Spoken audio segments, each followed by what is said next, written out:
ouvirão a sã doutrina, mas desejando muito ouvir coisas agradáveis, ajuntarão para si mestres segundo os seus próprios desejos. E não só desviarão os ouvidos da verdade, mas se voltarão para as fábulas. Tu, porém, sê equilibrado em tudo, sofre as aflições, faze a obra de um evangelista e cumpre teu ministério. Quanto a mim, já estou sendo derramado como oferta de libação, e o tempo da minha partida está próximo. Combati o bom combate, terminei a carreira, guardei a fé. Desde agora a coroa da justiça me está reservada, a qual o Senhor, justo juiz, me dará naquele dia, e não somente a mim, mas a todos os que amarem a sua vinda. Vamos orar. Pai, obrigado, Senhor, por esta porção da Tua palavra. Pedimos que no nome de Jesus, Teu Espírito Santo possa falar aos nossos corações nessa manhã. Que o Senhor, ó Deus, possa falar de maneira santa e poderosa aos nossos corações e nos dar entendimento, compreensão da verdade da Tua palavra. Nós oramos assim, com o perdão dos nossos pecados e em nome de Jesus. Amém. Os irmãos podem se assentar, mas mantenham, por favor, a Bíblia aberta para que você possa ir acompanhando ao longo do texto. Essa será a nossa última mensagem nesse momento, dessa série que a gente fez de mensagens na carta de 2 Timóteo. Eu confesso aos irmãos que eu relutei um pouco de me despedir dessa carta assim. Estou preparando esse sermão já tem mais de um mês. E o tempo todo escrevendo algumas coisas do que compartilhar desses momentos finais, dessas palavras, sempre com muita dúvida no coração, sempre com muita dúvida daquilo que Deus gostaria que a gente compartilhasse nesse sermão. Porque ao longo de toda essa carta me abençoou muito. Fazer essa série de mensagens, eu tenho certeza que foi uma das séries de mensagens dos últimos anos que mais me trouxe crescimento como pastor, como servo do Senhor, como confronto para a minha própria vida e daquilo que eu vejo como ministério pastoral. A carta carrega uma opção de elementos assim, muito interessantes e que não dá para a gente passar e ignorar de qualquer jeito. Então, ao mesmo tempo, foi uma série com muitos desafios, porque temas profundos e complexos, mas a gente tinha que simplificar e resumir, porque normalmente o culto da manhã é um culto mais curtinho. Por exemplo, o culto de hoje ele é um pouco mais curto, porque nós temos também a ministração da ceia. Então, parte do tempo vai ser dedicada à ministração da ceia. Como você vai almoçar aí hoje, eu já vou adiantar que eu vou poder estender um pouquinho mais, porque você vai comer aqui, Então, Deus abençoe e você ainda abençoa o Ministério de Missões também.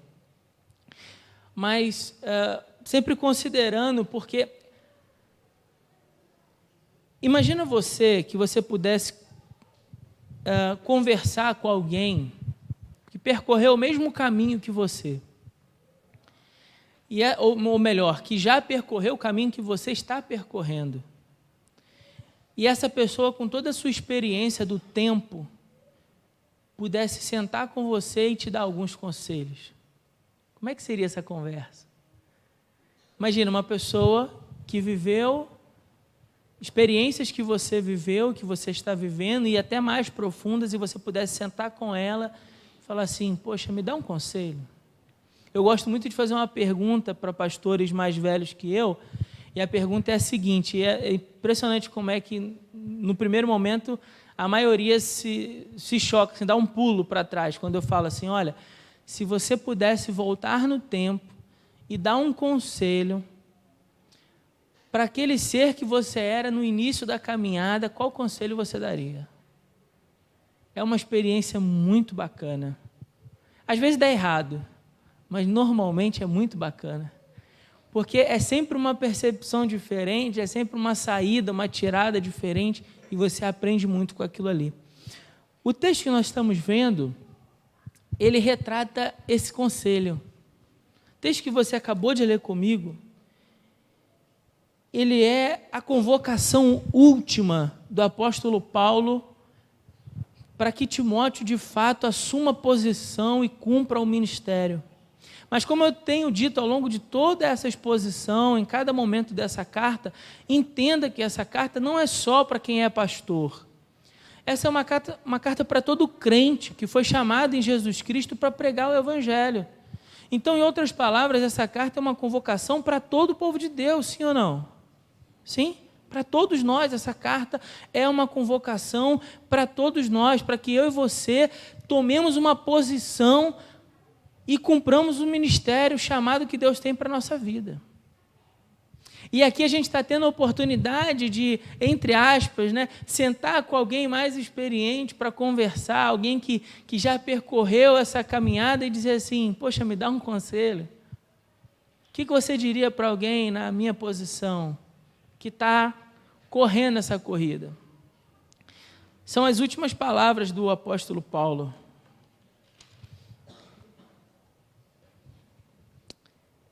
Não dá para não levar em consideração isso. Imagina que alguém está para morrer e vai deixar uma instrução de carinho, de zelo, de afeto, e essas serão suas últimas palavras. A carta, é o que nós estamos ao longo dessa série lendo. Eu não sei se isso ficou claro ao longo dos sermões, eu espero que tenha ficado. E o que esse velho pastor vai dizer para esse jovem ministro que está ali no início da sua jornada? E ele faz uma série de confrontações. Lá no primeiro capítulo nós vimos Paulo confrontando Timóteo para que ele assumisse a posição com coragem. Olha, que você não tenha um espírito de covardia, porque Deus não nos deu um espírito de covardia, Deus nos deu um espírito de coragem, de poder, de ousadia. Mas a gente caminha, não é? E a gente vê tanto crente tímido, tem timidez na sua fé, tem timidez de falar do amor de Jesus, tem timidez de testemunhar, tem timidez de se posicionar do que acredita. A convocação de Paulo é, olha, não se ensimismeça, não se coloque para dentro de si mesmo. Pelo contrário, toma posição e prega a palavra. Nós vimos isso lá no capítulo 1, no verso 8. Aliás, no verso 7, quando ele fala, porque Deus não nos deu esse espírito, um espírito de covardia, mas o espírito que Deus nos deu foi um espírito de poder, de amor e de moderação. Depois Paulo continua argumentando, dizendo assim, olha, se tiver que encarar o sofrimento, enfrente-o de maneira honrada, por amor do Evangelho. E tudo que não se quer pregar hoje na igreja é o sofrimento. E nós vimos isso nessa carta o tempo todo, porque o próprio fim do apóstolo Paulo, nas palavras que a gente acabou de ler, é que ele diz assim, olha, o meu tempo já está chegando, Deus já me trouxe a iluminação, Deus já manifestou a mim que eu estou de partida, eu já estou sendo entregue como oferta de libação, ou seja, eu já estou morrendo. É o que o apóstolo está dizendo. E a gente precisa encarar o sofrimento de maneira honrada. Foi o que Paulo também chamou Timóteo a fazer nessa carta. Lá no verso 12 ele disse, por essa razão eu sofro também essas coisas. Que coisas? Abandono, prisão. Mas eu não me envergonho, porque eu sei em quem tenho crido e estou certo de que Ele é poderoso para guardar o meu tesouro até aquele dia. Então eu estou enfrentando esses sofrimentos, Timóteo, com a certeza da recompensa que me está reservada lá no final. E ele continua dizendo, depois ele fala assim, olha, os da Ásia, os crentes da Ásia, me abandonaram, ninguém veio ver durante o meu julgamento, todos eles foram embora. Você já lidou com abandono? É fácil lidar com abandono? É fácil se sentir abandonado? Paulo está encorajando Timóteo a falar assim, olha, ainda que todos te abandonem, saiba que o Senhor Jesus não te abandonou. E aí ele fala, olha, mas isso aconteceu, mas ele também fala de um tal de Onesíforo, esse nome meio difícil, mas que a gente aprendeu aqui nessa série de mensagens, que significa aquele que dá lucro, que o investimento na vida de Onesíforo não foi um investimento perdido, mas foi um investimento que deu lucro. E por que deu lucro? Porque no meio de tanta gente que abandonou, tinha lá um cara que continuou animando Paulo a continuar, e era o tal do Onesíforo. Para dizer para mim e para você que, mesmo nesses momentos de solidão, Deus usa pessoas para nos apoiar e nos encorajar a continuar seguindo em frente. Aí depois ele continua fazendo uma série de afirmações para Timóteo, dizendo, olha, Timóteo, se você estiver pregando a palavra, entenda, você foi chamado para fazer discípulo, você foi chamado para ser um soldado de Cristo, você foi chamado para ser um atleta de Cristo, você foi chamado para ser um agricultor de Cristo, você foi chamado para ser um obreiro de Cristo. Então faz a obra, procura te apresentar aprovado. Aprovado por quem, Paulo? Aprovado por quem, Paulo? Porque você está preso e todo mundo te abandonou. E as pessoas da Ásia que te abandonaram, Paulo, abandonaram você porque elas não queriam ter os seus nomes ligados ao seu nome, Paulo. Porque, afinal de contas, você é o apóstolo de Cristo que foi preso muitas vezes, chicoteado muitas vezes, açoitado muitas vezes, apedrejado muitas vezes. Então, as pessoas, Paulo, não querem se associar a você, Paulo. Aprovado por quem? Aí aqui a gente aprende uma lição muito importante, que nós não fomos chamados para sermos aprovados pela opinião pública, nós fomos chamados para sermos fiéis ao Senhor. Então nem sempre você vai ser aprovado pela opinião pública, mas está tudo certo. O que nos importa de fato é sermos fiéis à palavra. Isso nós vimos lá no capítulo 2, no verso 15, quando o apóstolo disse, procura apresentar-te aprovado diante de Deus. Porque o apóstolo que está escrevendo isso, nem sempre foi aprovado diante dos homens. Como obreiro que não tem do que se envergonhar, mais uma vez, Paulo está lutando contra a vergonha e a timidez de Timóteo. Para dizer, olha, você não pode se envergonhar, você precisa ter coragem, ousadia de falar de Jesus, de falar do Evangelho e de testemunhar de que você é crente em Jesus Cristo. Que maneja bem a palavra da verdade. E aí no capítulo 3 ele começou a falar para nós sobre a corrupção do homem e a depravação, e do quanto até mesmo no meio da igreja haveriam pessoas que se aproveitariam da fé para corromper o coração de muitos. Mas aí ele chama Timóteo mais uma vez, usando a expressão tu porém, uma expressão que a gente aprendeu aqui, se repete ao longo da carta para mostrar o contraste que o servo de Deus deve viver. Então, enquanto os homens no mundo vivem amando a si mesmos, estou lendo o versículo 2, sendo gananciosos, sendo arrogantes, sendo presunçosos, sendo blasfemos, sendo desobedientes aos pais, sendo ingratos, sendo ímpios, sem afeição natural, incapazes de perdoar, caluniadores, descontrolados, cruéis, inimigos do bem, traidores, inconsequentes, orgulhosos, mais amigos dos prazeres do que amigos de Deus, com aparência de religiosidade, veja, com aparência de religiosidade, mas rejeitando o poder.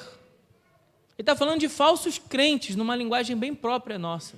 Está falando de pessoas que parecem crentes, mas que não são. Ele fala assim, no meio de tudo isso, afasta-te desses também. E aí no verso 10 ele vai usar a expressão tu porém, para dizer assim, olha, em contraste a tudo isso, viva diferente. Assuma um papel de quem decidiu viver na presença de Deus de verdade. Mesmo no meio da igreja. Mesmo no meio da falsidade que habita no seio da igreja. Tenha coragem de viver na contramão desses também. Tenha coragem. Tu, porém, um chamado, uma convocação, uma advertência que se repete na carta.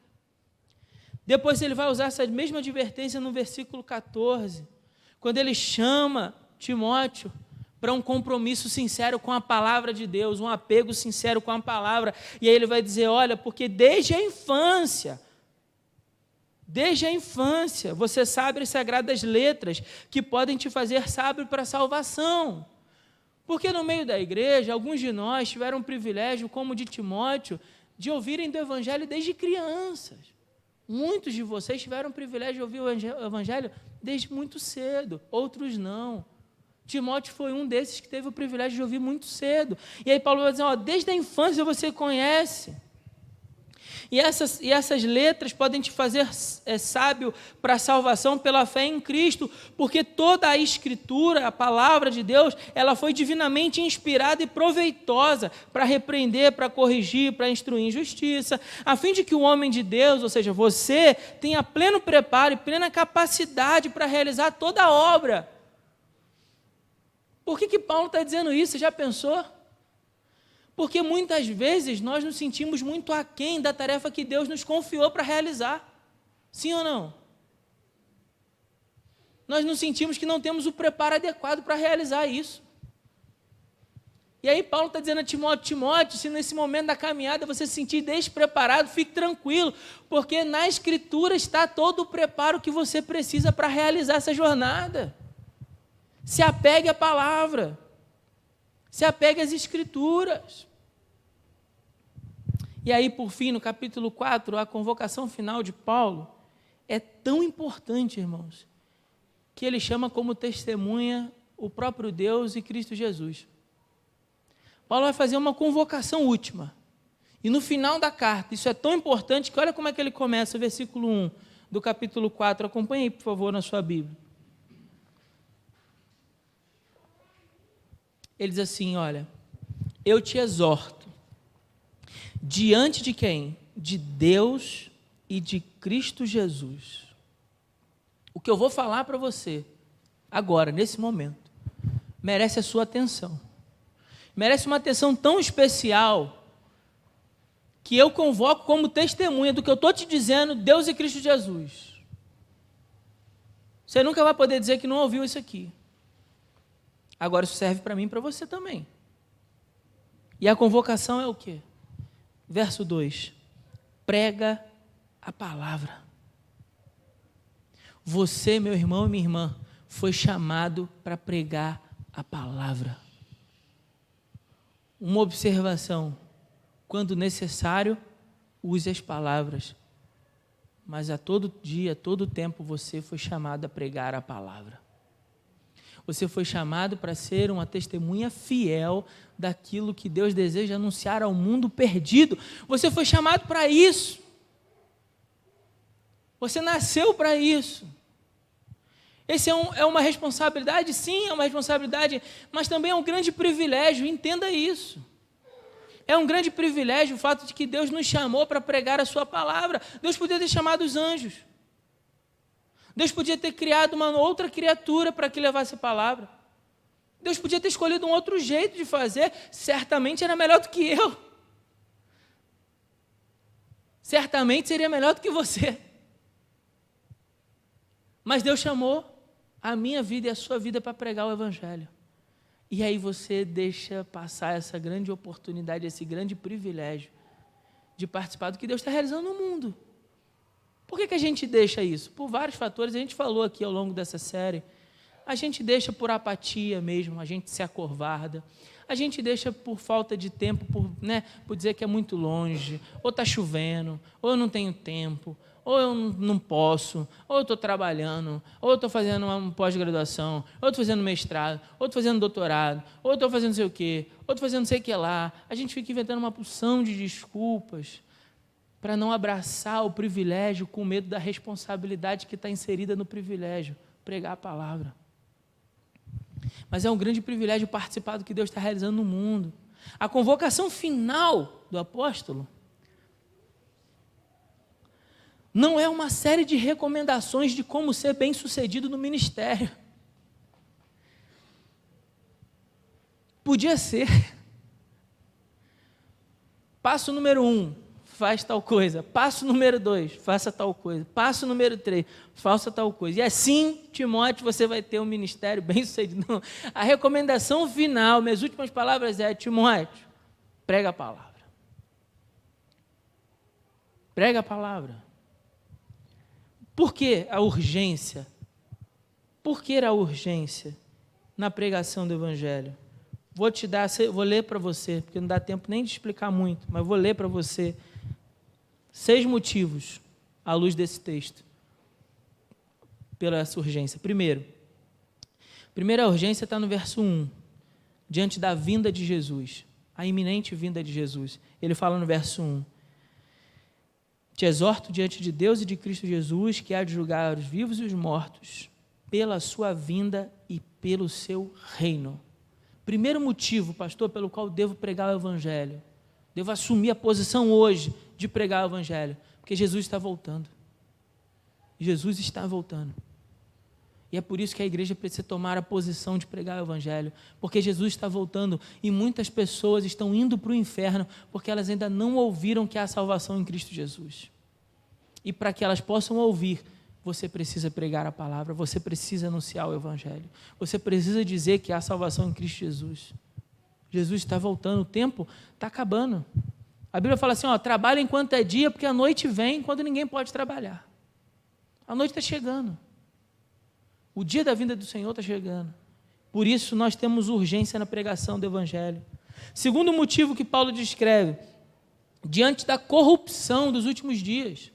Lá no verso 3 ele fala assim, acompanha aí por favor, diz assim, porque chegará o tempo em o quê? Que não suportarão o quê?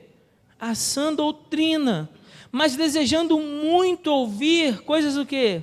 Agradáveis, ajuntarão para si mestres segundo os seus próprios desejos. Em outras palavras, Paulo está dizendo a Timóteo, vai chegar um tempo que não vão querer você. Não vão querer você. Por que não vão querer você?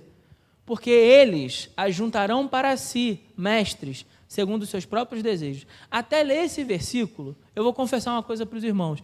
Eu sempre pensei que os falsos profetas, os falsos mestres, eles surgiam na igreja por causa da sua esperteza. Eu sempre pensei dessa maneira. Que uma pessoa mal intencionada se aproveitasse da igreja, então ela surge na igreja e começa a ensinar um negócio errado e a galera cai. À luz desse texto, não é bem assim que o processo acontece, não. Porque à luz desse texto, o que mostra para mim, o que nos ensina, é que os falsos mestres surgem como um produto da igreja corrompida, da igreja que desejou mais ouvir as doces mentiras do que o remédio amargo da sã doutrina. Entendeu? A sã doutrina, às vezes, ela é o remédio amargo, que eu não quero tomar, mas vai curar a minha alma.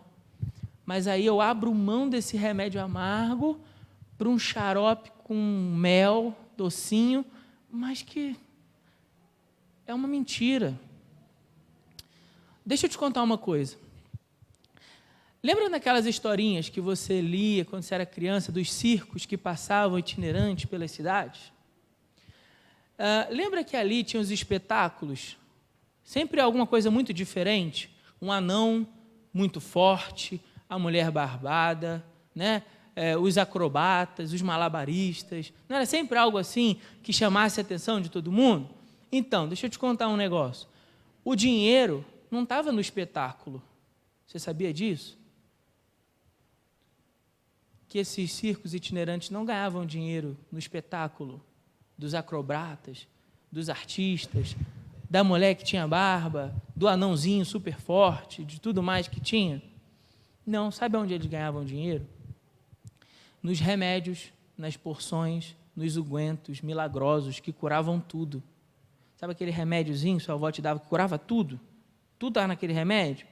Eles ganhavam dinheiro ali, na venda. O circo era para distrair o dinheiro que estava sendo capturado do povo por um remédio que não fazia efeito nenhum. Não dá tempo de ficar trabalhando essa ideia, mas pensa nisso quando você pensar sobre esses espetáculos de igrejas que falam tudo doce, que você é o centro do coração de Jesus. E aí as pessoas se abraçam a essas mensagens ao invés de aceitar a verdade do Evangelho, que às vezes é o remédio amargo, mas que vai salvar a sua alma. Aqui está dizendo que a própria igreja corrompida no seu ouvido e no coração, né? Ela mesmo vai juntar para si mestres segundo os seus próprios desejos. Então, diante da corrupção dos últimos dias, pregue a palavra. Outro motivo, diante das heresias e dos falsos ensinos. Verso 4 vai dizer: não só desviarão os ouvidos da verdade, mas se voltarão para as fábulas, para a história do Chapeuzinho Vermelho, para a história da mula sem cabeça e do Saci Pererê. E você pode achar que eu estou exagerando, mas não estou exagerando não, é assim mesmo. Porque normalmente é uma história lá para te fazer ter medo de Deus. Porque o gafanhoto, o migrador, devorador, ele vai acabar com a sua vida se você não der o dízimo. Se você não ofertar, o gafanhoto vai pegar teu filho e vai ficar doente. E aí o camarada fica morrendo de medo e ele vem e dá a casa. Ele vem e bota o documento do carro na fogueira lá, porque chamaram a fogueira de santa. E os exemplos vão à estratosfera, ao universo. E se ele não te pegar no medo, ele tenta te pegar na ganância. Porque ele diz assim, ó, vem e dá, então Deus vai te dar 10 vezes mais, e você vai. Porque se ele não te pegou no medo, agora ele está tentando te pegar na ganância, porque sabe que o coração do homem é ganancioso. Aí se não pega no medo, não pega na ganância, tenta te pegar na religiosidade, ou de alguma forma de interesse, de barganha, porque se você fizer o sacrifício lá do teu Isaac, e o Isaac, os exemplos vão ao universo também, porque você pode chamar de Isaac o que você quiser, né? Pode chamar o que você quiser de Isaac, e você dá o seu Isaac, e então Deus vai curar, vai abençoar, vai abrir porta, vai fazer, vai acontecer. Só que o Isaac volta para casa com Abraão. Sim ou não? O Isaac não ficou lá no Monte Moriá, meu Deus. Mas tem que fazer você pensar que o Isaac tem que morrer no altar, e o altar é esse aqui. Ó. Isso aqui é o altar. Os exemplos vão aos montes. Poderia passar amanhã aqui, o dia aqui te dando. Mas você já entendeu a mensagem? A gente vai, ou agora, os apelos já não é mais tanto na teologia da prosperidade, os apelos agora são mais humanos, não uma teologia onde o homem é o centro, né? Antropocêntrica. E aí os exemplos só mudam de cenário para dizer que você vai vencer, você vai ser um campeão, e você vai ser um sucesso, e você vai sair daqui, você vai arrebentar lá fora, e lá na sua empresa você vai subir de cargo para caramba, porque você vai ser o cara, porque Deus vai abençoar em tudo que você faz e tal. Só que a gente está lendo uma carta onde o maior apóstolo da história da igreja, o homem que escreveu o maior número de cartas, inspiradas pelo Deus Todo-Poderoso, o homem que sozinho evangelizou 2 continentes e que plantou uma porção, dúzias e mais dúzias de igrejas, e que formou centenas de líderes religiosos, esse homem, chamado apóstolo Paulo, o maior missionário da história da igreja, a carta que nós estamos lendo, ele termina a carta sozinho, olha só, vira aí a página na sua Bíblia, diz assim, ó, versículo 9, procura visitar-me em breve, porque Demas, por amar a este mundo, fez o quê? Me abandonou. Paulo também sofreu abandono. Porque ele partiu para Tessalônica, Crescente foi para Galácia, Tito foi para Damácia, só Lucas está comigo, e Lucas era o médico ali do grupo. Toma Marcos e traze comigo, porque ele é muito útil para o ministério, está querendo reatar antigos laços que foram rompidos, porque o apóstolo também tem consciência dos erros que cometeu. O apóstolo Paulo não era perfeito. Mandei Tíquico para Éfeso. Quando vieres, traze-me a capa que deixei em Trode, na casa de Carpo, e os livros, principalmente os pergaminhos. Final da vida, sabe que vai morrer, mas está querendo estudar. E alguns aqui já se entregaram para dizer, não tenho mais tempo não, já estou muito de idade, não vou mais estudar não. Paulo está no final da vida, está querendo os pergaminhos para poder estudar a palavra de Deus. Sempre é tempo para a gente aprender sobre o Senhor. Versículo 4, Alexandre, que trabalha com bronze, prejudicou-me bastante. O Senhor lhe retribuirá as suas ações. Está falando de quê? Traição. Traição, abandono, frio, médico, sozinho, vai morrer. Esse não parece uma imagem de sucesso, né?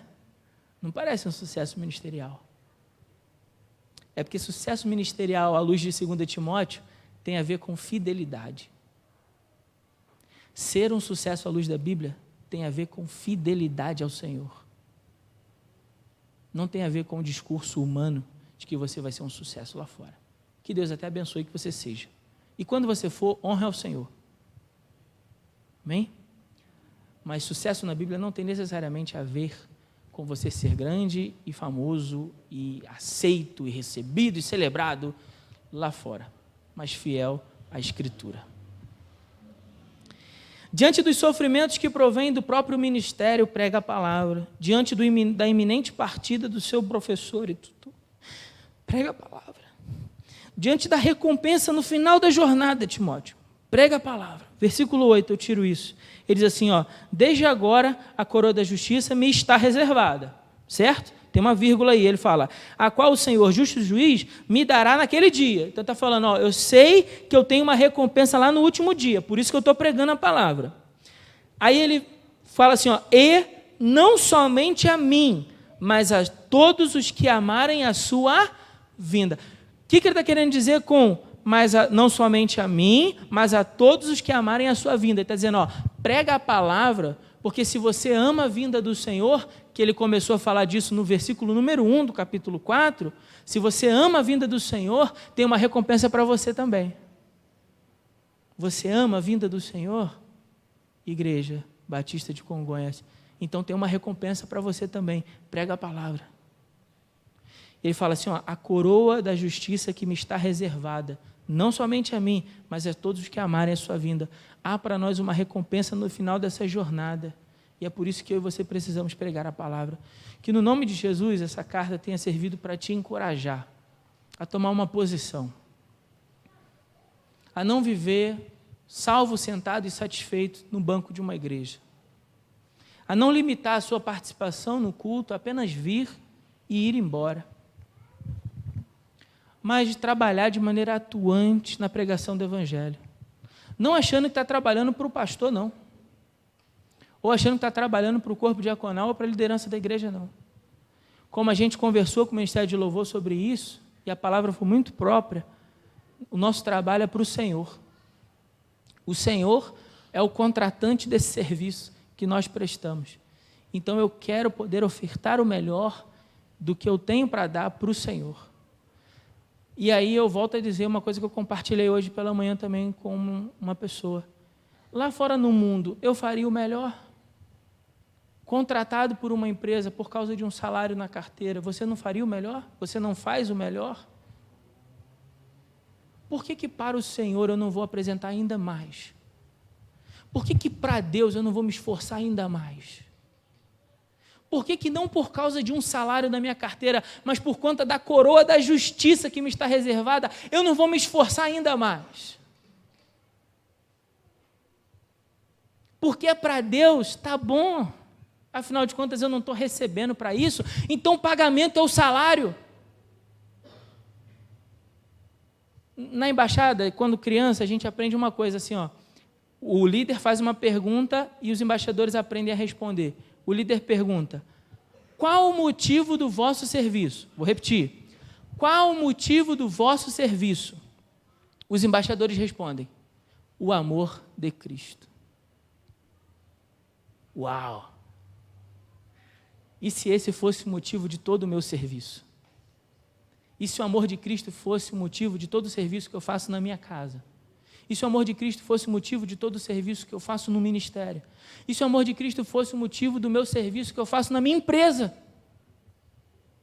No meu trabalho lá profissional? Se o amor de Cristo, e não o pagamento que a empresa me dá, mas o amor de Cristo fosse o que me motiva a fazer o que eu faço? Se o amor de Cristo fosse o pagamento de toda a ajuda que eu presto para um necessitado na rua? Se o amor de Cristo fosse o motivo pelo qual eu abraço, eu acolho, eu recebo, eu perdoo, e se o amor de Cristo fosse o motivo que me faz viver, tudo mais na minha vida seria muito melhor ou não? Eu acredito que sim. Qual o motivo do vosso serviço? Prega a palavra. Amém? Que Deus nos abençoe com a sua palavra, no nome de Jesus. Eu espero que essa carta aí possa chacoalhar as estruturas do seu coração e da sua visão de ministério, de reino de Deus. No nome de Jesus. Bom, meu irmão, se você chegou até aqui nesse vídeo, eu quero te fazer uma pergunta. Alguma vez você já foi convidado para pregar e você ficou perdido sem saber como se preparar, como preparar o seu sermão? Ou, de repente, você até escolheu o texto, você orou, né? E escolheu o texto, mas depois, quando você ficou diante do papel, você ficou travado, sem conseguir ali desenvolver e organizar as ideias para te ajudar no momento que você estivesse na frente da igreja para entregar o seu sermão. Se alguma vez já aconteceu isso com você, eu quero convidar você a participar do meu curso chamado Curso Cartilha do Pregador. É um treinamento online para capacitar você, para te oferecer ferramentas para a construção do seu sermão ou do seu estudo bíblico.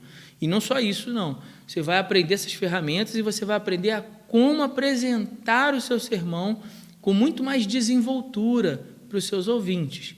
Se você também se interessa por isso e você quer se aperfeiçoar para realizar o seu ministério com ainda mais excelência, clica no link abaixo desse vídeo aqui na descrição e eu te vejo na nossa primeira aula. Um grande abraço e que Deus te abençoe.